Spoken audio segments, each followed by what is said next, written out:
സുരേന്ദ്രൻ തന്നെ കൊടുത്ത റിപ്പോർട്ട് പ്രകാരം കേരളത്തിലെ ഉപതെരഞ്ഞെടുപ്പ് സമയത്ത് വിമത നീക്കം നടത്തിയ നേതാക്കൾക്കെതിരെ പണി വരുന്നു എന്നാണ് അറിയാൻ കഴിയുന്നത്.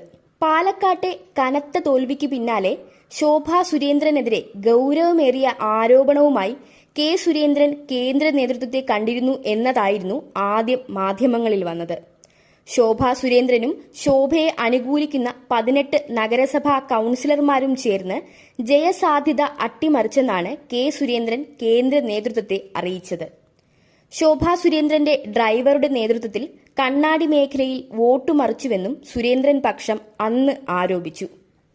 A+ മണ്ഡലത്തിലെ കനത്ത പരാജയത്തിന് പിന്നാലെ പാലക്കാട് BJPയിൽ നേതൃത്വത്തെ ലക്ഷ്യമിട്ട് പലയിടങ്ങളിൽ നിന്നായി വിമർശനം കടുത്തിരുന്നു. മികച്ച സാധ്യതയുള്ള ശോഭാ സുരേന്ദ്രന് പകരം C. കൃഷ്ണകുമാറിനെ കൊണ്ടുവന്നത് ശരിയായില്ലെന്നതായിരുന്നു പ്രധാന വിമർശനം.